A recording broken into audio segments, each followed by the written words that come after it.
तो पिछले वीडियो में हमने जीरोज ऑफ ए पॉलिनोमियल कैसे फाइंड करना है ये सब पढ़ा था। तो आज हम लोग relationship between zeros and coefficients of a polynomial के बारे में पढ़ेंगे। तो मान लो एक लीनियर पॉलिनोमियल है, यानी कि डिग्री 1 है, तो उसको जनरल फॉर्म में लिखा जाता है ax प्लस बी। तो अभी अगर मैं आपसे पूछता हूँ इसका जीरो फाइंड करो, कैसे फाइंड करोगे? पॉलिनोमियल को हम लोग क्या करते हैं, इक्वेट करते हैं जीरो से, which is equal to ax plus B. तो ax प्लस बी का वैल्यू हो जाएगा जीरो, तो x का वैल्यू यहाँ से मिल जाएगा माइनस बी बाई ए। ठीक है, और ये जो b है, b को क्या बोलते हैं हम लोग, कांस्टेंट टर्म, तो b के जगह लिख दिया कांस्टेंट टर्म। और a जो है a x के बगल में है, तो इसीलिए a को बोलते हैं कोफिशिएंट ऑफ x, तो a के जगह लिख दिया कोफिशिएंट ऑफ x। तो यहाँ से जो x का वैल्यू मिल गया माइनस बी बाई ए, ये हो गया zero of the polynomial ax plus B, यानी कि लीनियर पॉलिनोमियल फर्स्ट डिग्री का, उसका जीरो हो जाएगा ये। अब लीनियर पॉलिनोमियल था, उसका जीरो पूछा था, तो हमने डायरेक्ट फार्मूला यूज कर लिया। अभी अगर यहाँ पे क्वाड्रेटिक पॉलिनोमियल है जनरल फॉर्म में, तो इसका जीरो कैसे फाइंड करना है? इसमें भी हम लोग क्या करेंगे, इसको इक्वेट टू जीरो करेंगे, तो ये जो है ये बन जाता है क्वाड्रेटिक इक्वेशन। अब इसमें एक्स का वैल्यू कैसे फाइंड करना है, डायरेक्ट फार्मूला है जो कि हम लोग क्वाड्रेटिक इक्वेशन में पढ़ेंगे। बट फिलहाल इस चैप्टर में अगर हमें ऐसा क्वाड्रेटिक पॉलिनोमियल गिवन है, इसका जीरो फाइंड करने के लिए बोला है, तो हम लोग कौन सा मेथड यूज़ करेंगे? Factorization method, split the middle term. तो मिडल टर्म स्प्लिट वाला मेथड में क्या करते हैं, हमें तो ऐसे नंबर ढूंढना है जिनका समेसन ये वाला टर्म हो, यानी कि -4 हो, और मल्टीप्लिकेशन ये दोनों का मल्टीप्लिकेशन हो, यानी कि 3 into 1 which is equal to 3। दो नंबर ऐसे बताओ जिनको प्लस करने से -4 होगा और मल्टीप्लाई करने से 3 होगा। ऐसे दो नंबर्स हो जाते हैं -1 एंड -3। ठीक है, ये सब आपको आता है ऑलरेडी। तो ये हो जाएगा x² minus X minus 3x plus 3 equal to 0। That implies x into X minus 1 minus 3 into X minus 1 is equal to 0। That implies x minus 1 into X minus 3 का वैल्यू जो है ये हो जाएगा 0। अब x का वैल्यू क्या हो जाएगा, x इज इक्वल टू, यहाँ से इसको इधर इक्वेट टू जीरो करूँगा, नहीं तो इसको इक्वेट टू जीरो करूँगा। इसको इक्वेट टू जीरो करने से x का वैल्यू आ जाएगा 1, इसको इक्वेट टू जीरो करने से x का वैल्यू आ जाएगा 3। ठीक है, तो x का वैल्यू आ जाएगा 1 एंड 3। तो ये मिल गया मेरे को x का वैल्यू। अब ये x क्या है, x है जीरो ऑफ द पॉलिनोमियल।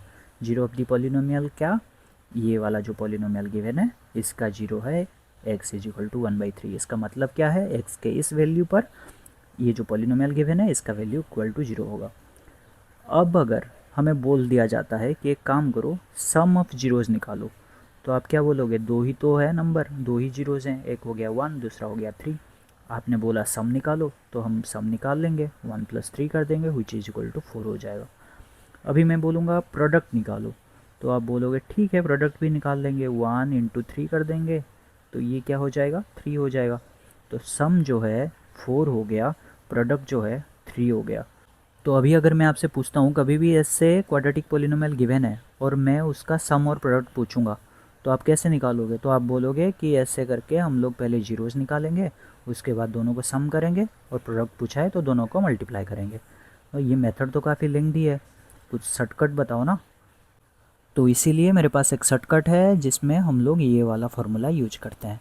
इसका प्रूफ कैसे करना है ये हम लोग बाद में देखेंगे। प्रूफ भी इंपॉर्टेंट है, कभी प्रूफ मत छोड़ना ये सोच के कि ये तो डेरिवेशन है, बोरिंग है। अगर प्रूफ समझ जाते हो तो कभी कंसेप्चुअल क्वेश्चन आता है तो उसमें मदद होती है। तो सम ऑफ जीरोज़ का डायरेक्ट फार्मूला हो जाता है minus of B by A. B क्या है, बी हो जाता है एक्स का कोफिशिएंट, और ए क्या है, ए हो जाता है एक्स स्क्वायर का कोफिशिएंट। बी हो गया एक्स का कोफिशिएंट, ए हो गया एक्स स्क्वायर का कोफिशिएंट। अभी अगर प्रोडक्ट ऑफ जीरोज पूछा है तो फार्मूला आ जाता है सी बाई ए। सी क्या है, सी हो जाता है constant term, this one, and a तो ऑलरेडी हमें पता है क्या है, एक्स स्क्वायर का कोफिशिएंट। ठीक है, अब ये फार्मूला पुट करके देखते हैं। अभी जो हमारा सम और प्रोडक्ट निकाला था, हम पहले लेंथी मेथड से सॉल्व करें, उसके बाद सम निकाले यहाँ से, फिर प्रोडक्ट निकाला। इसको शॉर्टकट मेथड यूज करके देखते हैं सेम आंसर आ रहा है नहीं आ रहा। अब जब सम पूछा है, सम का फार्मूला क्या है, माइनस बी बाई है, तो माइनस ऑफ, यहाँ पे बी कितना है, बी की जगह -4 लिख दो, माइनस ऑफ -4 डिवाइडेड बाई ए। ए की जगह क्या लिखेंगे, कुछ भी नहीं है, एक्स स्क्वायर के बगल में तो 1 है, डिवाइडेड बाई 1, तो माइनस माइनस प्लस, तो हो जाएगा ये +4। ठीक है, ये देखो निकला था सम +4। अभी प्रोडक्ट पूछा है, प्रोडक्ट कैसे निकालते हैं, सी बाई ए। यहाँ पे सी का वैल्यू कितना है, सी का वैल्यू हो गया 3, ए कितना है, ए का वैल्यू हो गया 1, तो सी बाई ए मतलब 3 डिवाइडेड बाय 1, 3/1 कितना होता है 3, तो प्रोडक्ट जो निकाला था 3 निकाला था। तो इसी में से ही क्वेश्चन आता है कि ऐसे ही एक क्वाड्रेटिक पॉलिनोमियल दे देगा, आपको बोलेगा जीरोस निकालो, उनका सम निकालो, प्रोडक्ट निकालो और वेरीफाई करो ये फार्मूला से कि वो बराबर है या नहीं। तो आपको जीरोस निकालना है, फिर सम करना है, प्रोडक्ट करना है, ये जो मेथड है ये मजदूरी वाला मेथड है।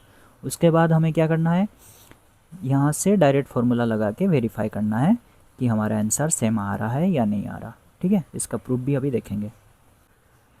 अभी मान लो एक क्वाड्रेटिक पॉलिनोमियल गिवन है दिस, अब पूछा है इसका जीरोस निकालो। हम लोग क्या करेंगे, इक्वल टू जीरो कर देंगे, उसके बाद इसका फैक्टराइजेशन करेंगे तो के तो कांस्टेंट है वैसा ही रहेगा, ये जो है इसका फैक्टराइजेशन करेंगे तो आएगा x minus 1 into X minus 3 equals to 0, तो x का जो वैल्यू है वो आ जाएगा 1 और 3। ठीक है, अभी मेरे दिमाग में एक चीज़ आया कि अगर ये पॉलिनोमियल गिवन है क्वाड्रेटिक पॉलिनोमियल और हमें बोला गया है कि जीरोस निकालो, तो हम लोग क्या करते थे, इक्वल टू जीरो कर देते थे और इसका वैल्यू निकाल लेते थे। अभी अगर उल्टा गिवन है यानी कि जीरोस गिवन है, बोला गया है कि जीरोस गिवन है 1 और 3, आप क्वाड्रेटिक पॉलिनोमियल निकालो, तो उसके लिए भी कोई मेथड है क्या? यस, उसके लिए एक मेथड है। इसमें देखो अगर 1 और 3 वैल्यू आ रहा है तो जो क्वाड्रेटिक पॉलिनोमियल बनता है ये बन जाता है सम कांस्टेंट के इनटू एक्स माइनस ये वाला जीरो यानी कि 1 इंटू एक्स माइनस ये वाला जीरो 3। ठीक है, तो जब जीरोज़ 1 और 3 के जगह अल्फ़ा और बीटा हो जाता है तो उस टाइम पे ये जो वैल्यू है के इंटू एक्स माइनस 1 के जगह अल्फ़ा एंड 3 के जगह बीटा, यानी कि 1 के जगह अल्फ़ा 3 के जगह बीटा, तो ये फार्मूला बन जाएगा के into X minus alpha into X minus beta. तो पॉलिनोमियल जो है वो मिलेगा हमें के into X minus alpha into X minus beta. अभी इसको थोड़ा सिंप्लीफाई करते हैं, ये हो जाएगा के, अब इसको करेंगे तो आएगा x square minus alpha plus beta into x plus alpha beta, ये आ जाएगा। अब इसको और सिंप्लीफाई करेंगे तो आ जाएगा के एक्स स्क्वायर माइनस के into alpha plus beta into x plus के इंटू अल्फ़ा बीटा। ठीक है, लेकिन ये जो फार्मूला है इसमें एक चीज़ नोटिस करो, इसको मैं लिख सकता हूँ इज इक्वल टू के into X square minus alpha और बीटा क्या है, हमारे जीरोज़ हैं, तो अल्फ़ा प्लस बीटा क्या हो जाएगा, उनका सम हो जाएगा। तो मैं अल्फ़ा प्लस बीटा के जगह डायरेक्ट लिख रहा हूँ कि sum into x plus alpha into beta क्या हो जाएगा, ये जो दो जीरोज़ हैं अल्फ़ा बीटा इनका प्रोडक्ट, तो अल्फ़ा बीटा के जगह मैं लिख लूँगा प्रोडक्ट प्लस प्रोडक्ट। सम मतलब सम ऑफ जीरोज़ और प्रोडक्ट मतलब प्रोडक्ट ऑफ जीरोज़। तो हमारा फाइनल फार्मूला जो है मिल गया, ये किसका फार्मूला है कि जीरोज़ अगर गिवन है अल्फ़ा बीटा तो पॉलिनोमियल क्या होगा, उसका फार्मूला ये भी है, ये भी है, ये भी है। हम मेजरली ये और ये यूज करेंगे। कभी अगर ऐसा गिवन है कि एक क्वाड्रेटिक पॉलिनोमियल है जिसमें सम ऑफ द जीरोज़ इतना है, प्रोडक्ट ऑफ द जीरोज़ इतना है, बताओ वो पॉलिनोमियल क्या होगा, तो डायरेक्ट ये फार्मूला यूज करना है। अभी एक चीज़ बताओ मुझे, ऐसे कितने पॉलिनोमियल्स होंगे जिनका जीरोज़ अल्फ़ा और बीटा होगा? तो अगर हम लोग ये फार्मूला यूज करते हैं, यहाँ पे देखो ये अंदर वाला वैल्यू तो फिक्स मिल जाएगा, लेकिन ये जो के है, के तो कांस्टेंट है, ये कोई भी रियल नंबर हो सकता है और रियल नंबर्स कितने होते हैं, इन्फिनिटी होते हैं। तो हमें ऐसे इन्फिनिटी पॉलिनोमियल्स मिलेगा जिसका जीरोज़ अल्फ़ा और बीटा हो। अभी मैंने क्या करा, जो पॉलिनोमियल फाइनल मिला था ना, ये क्वाड्रेटिक पॉलिनोमियल है। अब इसको मैं कंपेयर करूँगा क्वाड्रेटिक पॉलिनोमियल के जनरल फॉर्म से। जनरल फॉर्म में कैसे लिखा जाता है क्वाड्रेटिक पॉलिनोमियल को, a x square plus b x plus c, ऐसे। तो अभी अगर इसको और इसको कंपेयर करेंगे तो हमें मिल जाएगा, ए का वैल्यू मिल जाएगा के, बी का वैल्यू मिल जाएगा माइनस ऑफ के इंटू अल्फ़ा प्लस बीटा, और सी का वैल्यू मिल जाएगा के इंटू अल्फ़ा बीटा। ठीक है, अभी अगर आप c बाई ए निकालते हो, c का वैल्यू कितना है, k into alpha beta, a का वैल्यू कितना है, k, तो k into alpha beta divided by k cut जाएगा, तो हमें मिल जाएगा alpha beta is equal to c by a. अभी अगर आप b बाई ए निकालते हो तो b का वैल्यू क्या है, minus of k into alpha plus beta, a का वैल्यू कितना है, a का वैल्यू k है। अब क्या होगा, k कट जाएगा, तो अल्फ़ा प्लस बीटा का जो वैल्यू है वो हो जाएगा माइनस ऑफ b बाई ए। यहाँ पे अल्फ़ा और बीटा क्या है, अल्फ़ा और बीटा है जीरोज ऑफ द पॉलिनोमियल।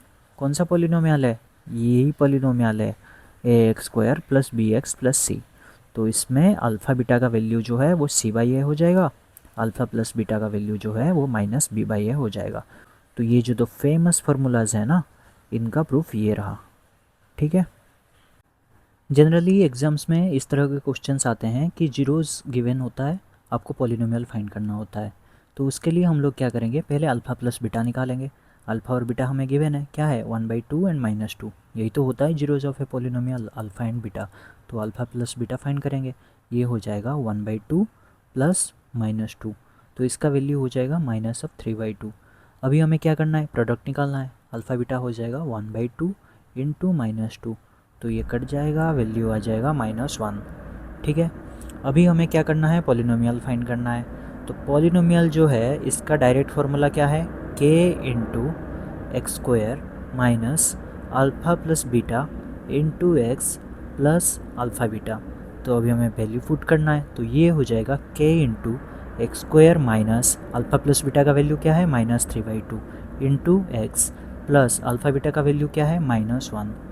ठीक है, which is equal to k into X square, ये हो जाएगा +3/2x -1। अब एलसीएम 2 ले लेंगे तो आ जाएगा k, ये आ जाएगा 2x स्क्वायर प्लस 3x -2/2। अब ये k/2 को एक साइड ले लेंगे तो आ जाएगा k/2 into 2x square plus 3x -2। तो हमें ऐसे कितने पॉलिनोमियल्स मिलेंगे, मैंने क्या बोला था, इसका वैल्यू कुछ भी हो सकता है रियल नंबर। तो हमें रियल नंबर तो इनफाइनाइट होता है, तो इसका वैल्यू भी इनफाइनाइट आएगा। तो टोटल नंबर ऑफ पॉलिनोमियल्स जिनके जीरोज 1/2 एंड -2 हैं कितने होंगे, इनफाइनाइट।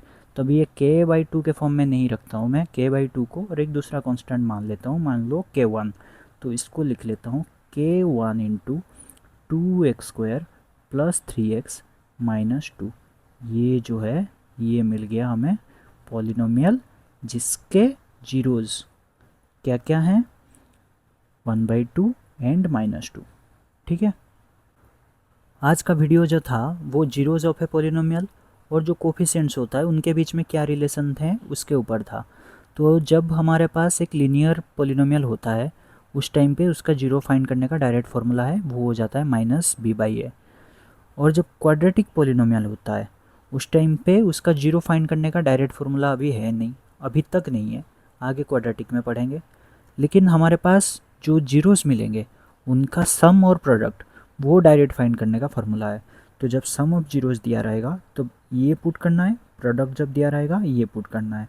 अब क्वेश्चन कैसे आता है, क्वेश्चन में एक पॉलिनोमियल गिवन होता है, बोला जाता है कि इनका जीरोस फाइंड करो। जीरोस कैसे फाइंड करेंगे, split the middle term, factorization, वहाँ से हमें जीरोस का वैल्यू मिल जाएगा। अब बोला जाता है कि उनका सम ऑफ जीरोस फाइंड करो, प्रोडक्ट ऑफ जीरोस फाइंड करो। अब हमें जीरोस मिल गया तो सम तो फाइंड कर देंगे दोनों को प्लस करके, प्रोडक्ट भी फाइंड कर लेंगे दोनों को मल्टीप्लाई करके। और बोला जाता है अब तुम वेरीफाई करो ये जो फार्मूला हमारे पास है ना, ये फार्मूला सही है या नहीं है, वेरीफाई करो। अब हम लोग क्या करेंगे, डायरेक्ट यहाँ से, यहाँ पे ए का वैल्यू है, बी का वैल्यू है, सी का वैल्यू है, अब सम का वैल्यू डायरेक्ट मिल जाएगा -b/a। तो अब यहाँ से हम लोग सम का वैल्यू निकालेंगे। अब चेक करेंगे कि वहाँ से जो मेथड से निकाला था, पहले जीरोस फाइंड करा और उनका सम निकाला था, डायरेक्ट फार्मूला के साथ मैच कर रहा है या नहीं कर रहा। सेम चीज़ प्रोडक्ट के साथ भी करेंगे, प्रोडक्ट निकालेंगे यहाँ से और फिर चेक करेंगे कि उस मेथड से करा था जीरो फाइंड करके उसके साथ सेम हो रहा है या नहीं हो रहा। ऐसे टाइप के क्वेश्चंस आते हैं। और एक दूसरे टाइप का क्वेश्चन आता है जिसमें हमें जीरोस का वैल्यू गिवन रहता है, हमें बोला जाता है कि पॉलिनोमियल निकालो। और पॉलिनोमियल कैसे निकाला जाता है, पॉलिनोमियल हो जाता है k into X minus alpha into X minus beta, जब जीरोस क्या क्या हो, अल्फ़ा एंड बीटा। अब इसको आप सिंप्लीफाई करते हो तो वो आ जाता है k into X square minus alpha plus beta into x plus alpha beta. यहाँ पे अल्फ़ा प्लस बीटा जो है ये हो जाता है सम ऑफ द जीरोस, क्योंकि अल्फ़ा और बीटा है। अब प्रोडक्ट क्या हो जाएगा, अल्फ़ा इंटू बीटा, तो अल्फ़ा इंटू बीटा जो है ये हो जाता है प्रोडक्ट। तो कभी अगर आपको अल्फ़ा और बीटा गिवन है तो उस टाइम पे पॉलिनोमियल कैसे निकालेंगे, k इंटू ये वाला फार्मूला पुट करके निकाल सकते हैं। ठीक है। और मैं अगर पूछता हूँ आपको कितने पॉलिनोमियल ऐसे मिलेंगे, आप बोलोगे इनफाइनाइट, क्योंकि k का वैल्यू कितना हो सकता है, सारे रियल नंबर हो सकता है, तो हमें इनफाइनाइट पॉलिनोमियल्स मिलेंगे। अब कभी कभी डायरेक्ट सम और प्रोडक्ट ही गिवन रहता है। अब बोलता है पॉलिनोमियल निकालो, कैसे निकालोगे? डायरेक्ट इधर एक्स स्क्वायर माइनस, आपको अल्फ़ा बीटा निकालने की कुछ ज़रूरत नहीं है, ये गिवन भी नहीं है, सम गिवन है डायरेक्ट, तो इसके जगह सम के जगह डायरेक्ट वैल्यू पुट कर दो, प्रोडक्ट के जगह डायरेक्ट वैल्यू पुट कर दो, आपको पॉलिनोमियल का वैल्यू मिल जाएगा। अब और एक चीज़ रह गया है जो आपके सिलेबस के पॉइंट ऑफ व्यू से इम्पोर्टेंट नहीं है, बट ये बाद में जाके काफ़ी इम्पोर्टेंट होने वाला है, कि जब क्यूबिक इक्वेशन हो, यहाँ पे हमने लीनियर देख लिया, क्वाड्रेटिक देख लिया, जब क्यूबिक इक्वेशन हो उस टाइम पे भी तो जीरोस के बीच में कुछ रिलेशन होगा, क्योंकि ये क्यूबिक पॉलिनोमियल है यानी डिग्री 3 का, तो इनके जो भी रूट्स आएंगे तो उनका सम जो है वो आएगा दिस, और alpha beta beta gamma alpha gamma आ जाएगा दिस, और प्रोडक्ट ऑफ द 3 रूट्स आएगा ये। बी क्या है? बी को बोलेंगे एक्स स्क्वायर का कोफिशिएंट। ए क्या है? ए को बोलेंगे एक्स क्यू का कोफिशिएंट। सी क्या है? सी को बोलेंगे एक्स का कोफिशिएंट, और डी हो जाता है कांस्टेंट टर्म। ठीक है, इसको भी याद रखना है। और यहाँ पे गामा में भूल गया था, तो ये गामा भी लिखना है यहाँ पे, gamma alpha plus beta plus gamma. ठीक है, अगले वीडियो में हम लोग एक्सरसाइज 2.2 सॉल्व करेंगे। Thank you.